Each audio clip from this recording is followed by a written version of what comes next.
पहुंच गए महात्मा जी और उसे पूछने लगे, कहे कि सराय में कौन रहता है?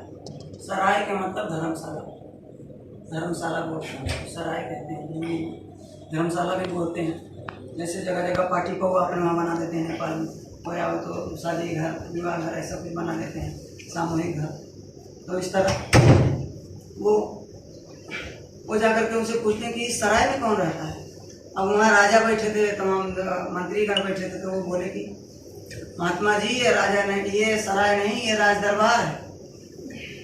फिर वो पूछे कि अच्छा ये राज दरबार है, सराय नहीं है?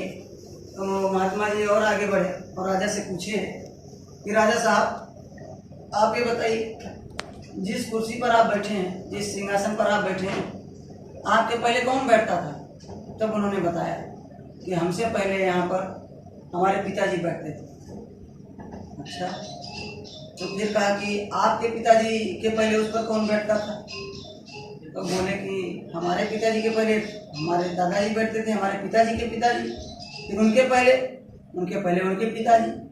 तब उन्होंने पूछा, तब कहा आप बताओ ये धर्मशाला या सराय नहीं तो क्या है? जैसे होटल होता है, कोई एक दिन के लिए बुकिंग करता है, आता है, रुकता है, फिर चला जाता है, फिर तीसरे दिन दूसरा आता है, बैठ लेता है, चला जाता है। ऐसे ही जब आप इस कुर्सी पर कुछ दिन के लिए बैठे हो, कुछ दिन के बाद आप भी चले जाओगे, कोई दूसरा बैठेगा। कहने का मतलब हम सब इस दुनिया संसार में कुछ समय के लिए आए। उन्होंने समझाया उसको, तब राजा को ज्ञान हुआ कि वास्तव में सराय एक दिन हमको भी छोड़ करके जाना पड़ेगा। ये तो कुछ दिन के लिए केवल कुर्सी मिली है, ये पोस्ट है, ये पद हमको कुछ दिन के लिए मिला है, कुछ दिन के बाद हमको ये छोड़ करके जाना पड़ेगा।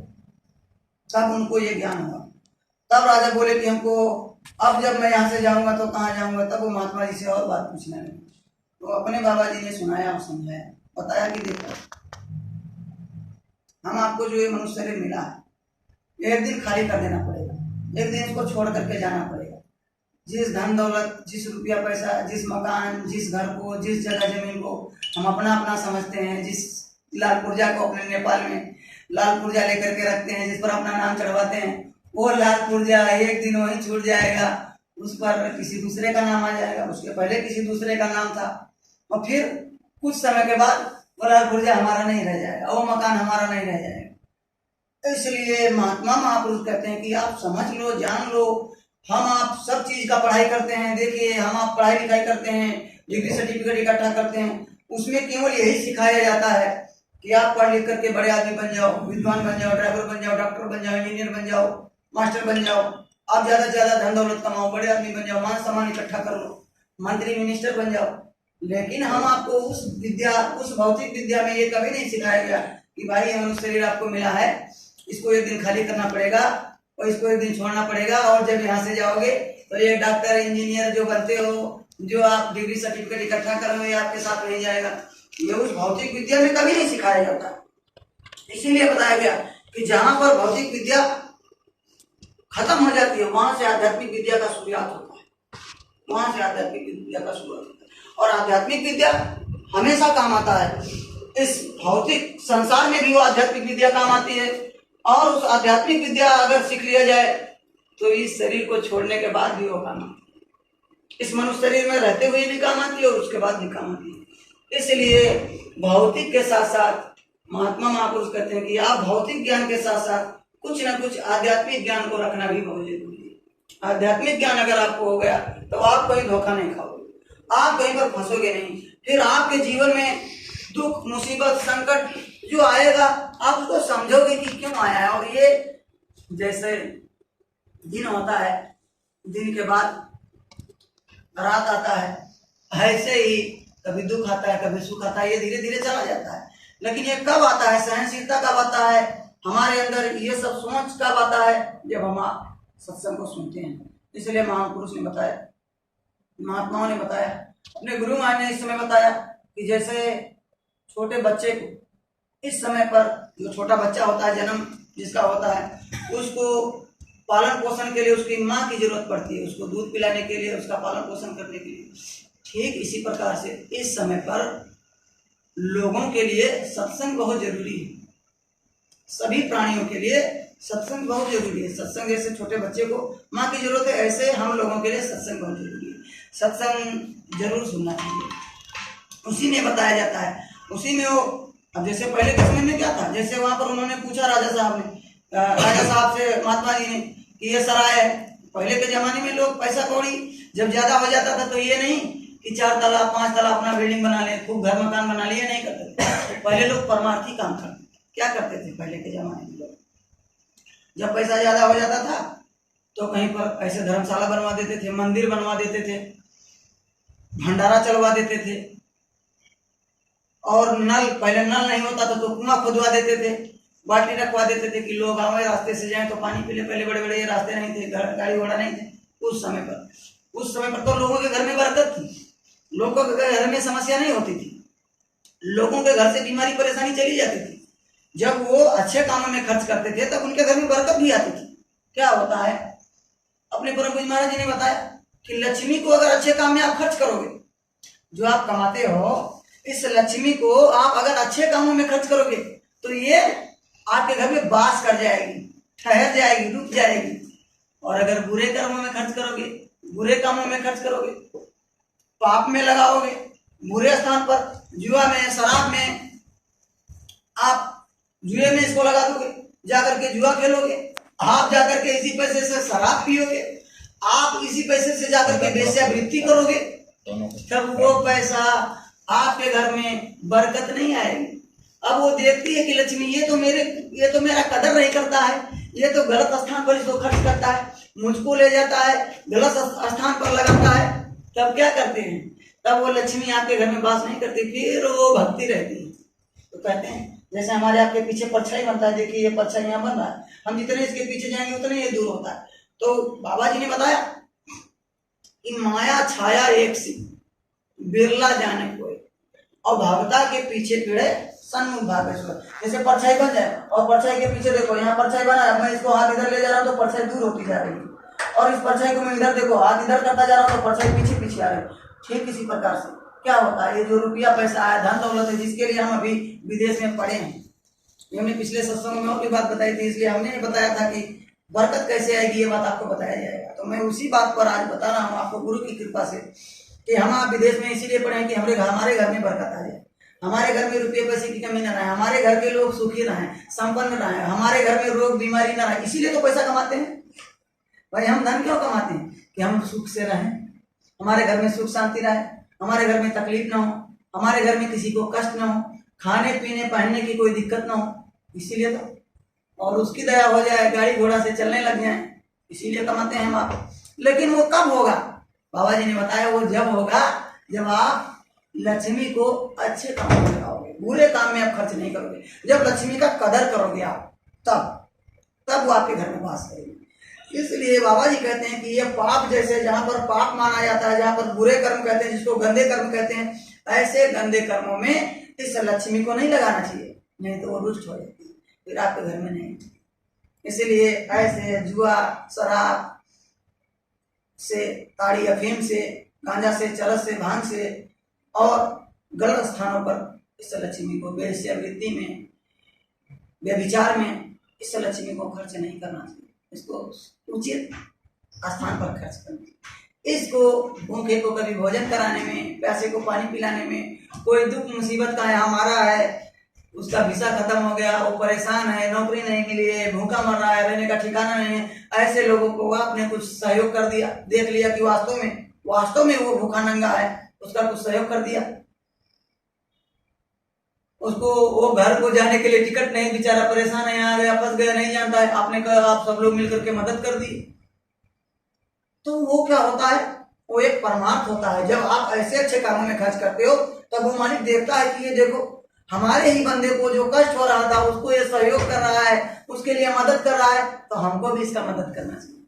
तब वो भी आपकी मदद करता है, तब आपके घर में बरकत आती है और आप फूलते फलते हो। और आप एक बात समझ लें, जब आप किसी लाचार आदमी को, आप किसी जरूरतमंद आदमी को जब आप सहयोग करते हो और जब उसको कुछ ना कुछ सहयोग कर देते हो, तब आपके अंदर बहुत हर्ष और उल्लास होता है, एकदम खुशी और आनंदित होता है मन। आप उस समय देखिएगा, जब किसी को 2 रुपया का भी अगर आपने सहयोग कर दिया है, उसके बाद आप जरूर सोचोगे, आपका मन प्रफुल्लित रहेगा, इसलिए ये काम करना चाहिए। तो बाबा जी, अब मैं विषय पर आता हूँ।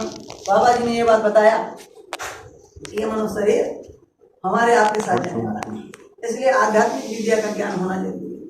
आध्यात्मिक विद्या में कोई ज्यादा भेद नहीं है, कुछ ज्यादा पढ़ना लिखना नहीं है, घर बार नहीं छोड़ना है, यही जान लेना है अपने मनुष्य शरीर के बारे में कि हमको एक दिन इसको खाली करना पड़ेगा।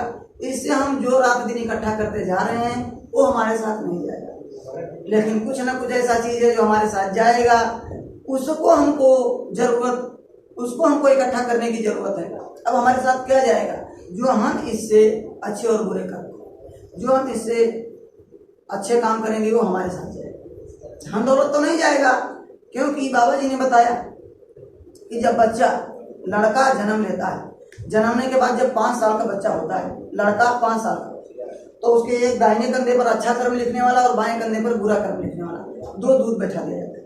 ऐसे लड़की जब 7 साल की हो जाती है तब उसके दाहिने कंधे पर अच्छा काम जो करती है उसको लिखने वाला और बाएं कंधे पर जो बुरा काम करती है उसको लिखने वाला बिठा दिया जाता है।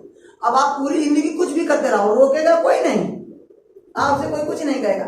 जैसे इस मकान में आए हो तो बाहर सीसीटीवी कैमरा लगा है, आप चढ़े होगे जैसे वहाँ लिफ्ट में तो वहीं कैमरा लगा है कि भाई लिफ्ट में फलाने आदमी चढ़े और ऊपर जा रहे हैं। ठीक इसी प्रकार से जो यहाँ पर दोनों कंधों पर,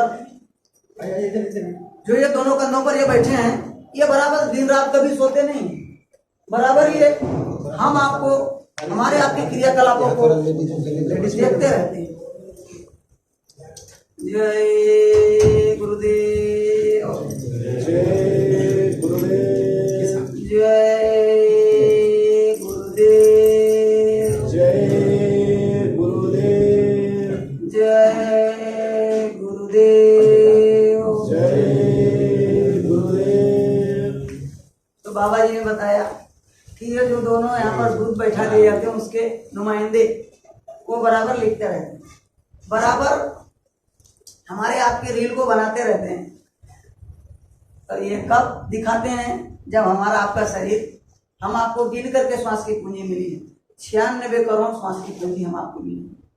इसको खर्च करने का भी तरीका बताया, बैठे 12 चले 18, सोए से 36, रक्त क्रिया से दूनी हो गई, कह गए कब 20। अगर हम इस तरह बैठे रहें तो हमारा 12 बार खर्च होगा, 12 बार श्वास की पूंजी मिनट में खर्च होगा। और अगर चलने लग जाएं तो 18 बार खर्च होती है, अगर सो जाएं तो 36 बार खर्च होती है, और भोग विलास में अगर बिताने लग जाएं तो 72 बार, डबल। इस प्रकार से हम अपने श्वास की पूंजी को घटा बढ़ा सकते हैं, मतलब अपनी आयु को भी छोटा बड़ा कर सकते हैं। ज्यादा भोगी आदमी ज्यादा दिन नहीं जी सकता, ज्यादा सोने वाले आदमी ज्यादा दिन नहीं जी सकता। लिमिट से जो काम करता है, सब चीज ठीक तरीके से काम करता है, उसका आयु बढ़ता है। साधना में जो ज्यादा समय बिताता है, साधना में क्या होता है कि श्वास रुक जाता है, साधना करना लगता है तो श्वास की पूंजी बचत हो जाती है, इस तरह भी होता है।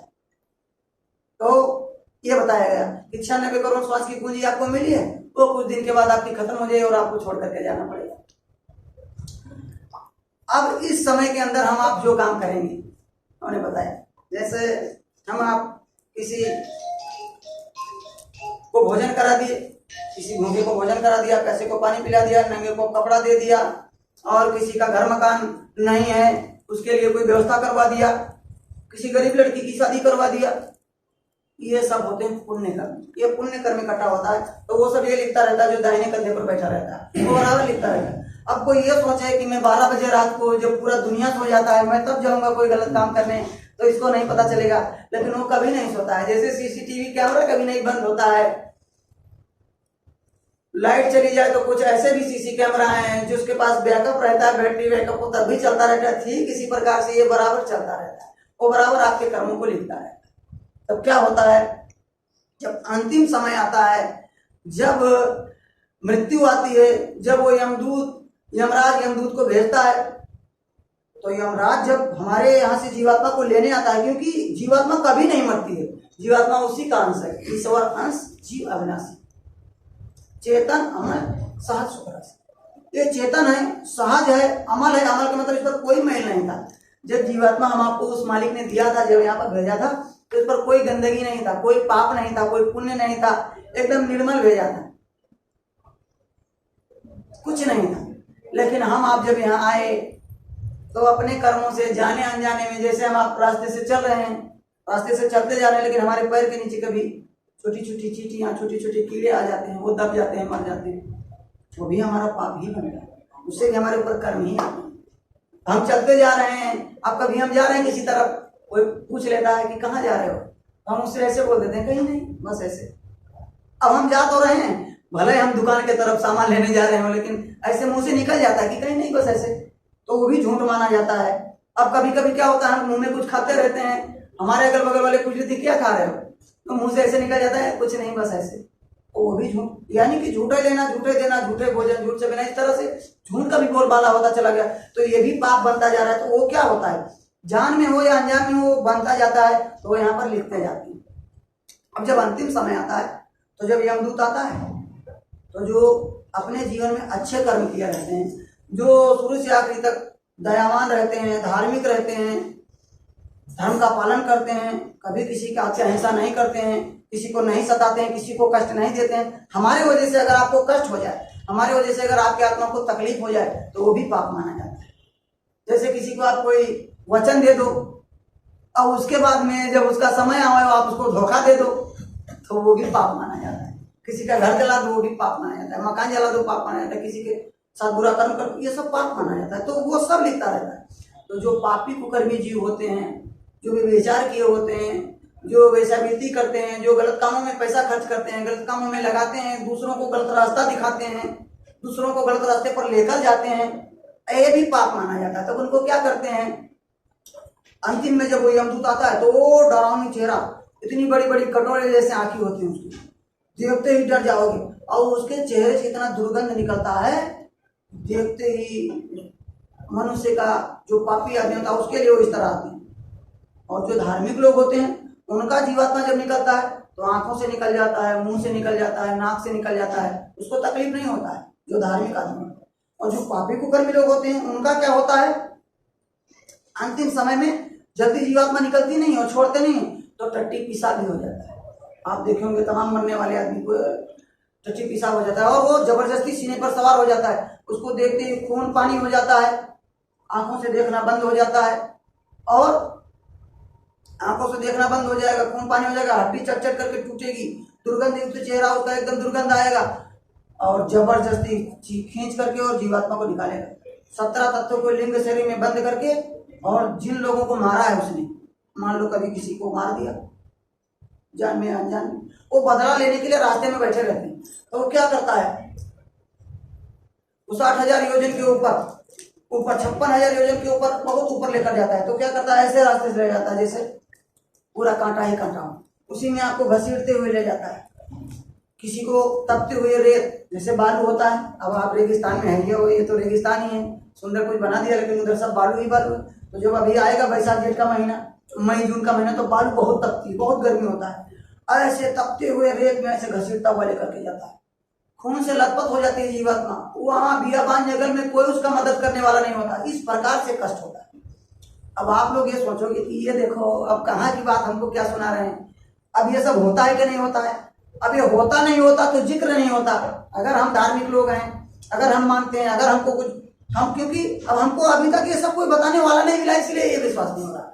विश्वास आपको तब होगा जो देखने वाला है, वो देख करके इसको बताता है। अगर आप साधना करने लग जाओ, अगर आपको तरीका बता दिया जाए, आप साधना करने लग जाओ, तो आप भी देखने लग जाओ।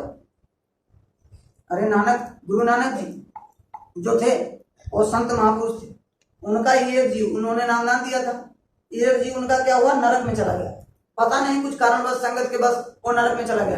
तो जो महात्मा महापुरुष नामदान देते हैं, जो महात्मा महापुरुष नामदान देते हैं, दीक्षा मंत्र देते हैं जिनको, तो अंतिम में वो हिसाब करते हैं कि हमने इतने लोगों को दीक्षा दिया था, इतने लोगों को नामदान दिया था, ये हमारे सब लोग वहां गए कि नहीं गए, हम इनको अपने साथ ले जा पाए कि नहीं, तो वो सब हिसाब करता है। तो जब सब लोग नहीं जाते हैं, तब फिर उसका खोज तलाश करता है। तो जब नानक जी ने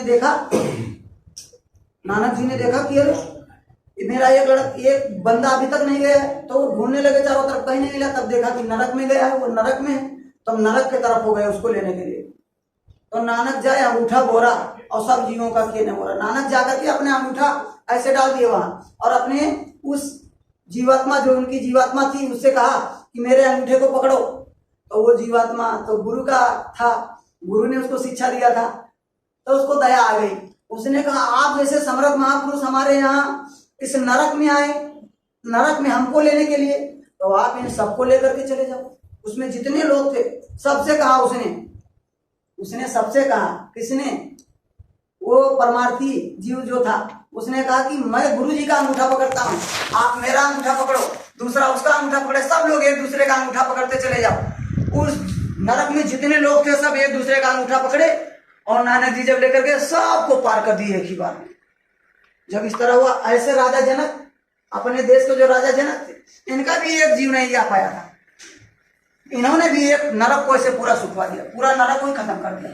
और एक बार नानक जी ने 2 नरक, पहले 44 प्रकार के नरक थे, लेकिन जब 2 नरक को इन लोगों ने बिल्कुल विनाश कर दिया, खत्म कर दिया, तब ऊपर पूरा हड़कंप मच गया। और उन लोगों ने मीटिंग किया और फिर कहा कि आप जितने भी संत के जीव होंगे, जिनको संत महापुरुष नामदान दिए होंगे, उनको नरक में हम लोग नहीं लाएंगे, नहीं तो धीरे धीरे हमारा नरक ही खत्म कर देंगे। एक नरक नानक जी ने खत्म किया और एक नरक हमारे जनक जी ने, अपने देश के, हमारे नेपाल देश के जो राजा जनक जी जनकपुर में थे, उनका एक जीव चला गया था ऐसे नरक में। वो गलती से ये यमदूत लोग लेकर चले गए थे, तो उसको भी उन्होंने खत्म कर दिया, पूरे नरक को ही सुखवा दिया, सब जीव को पार कर दिया। इसलिए वो लोग अब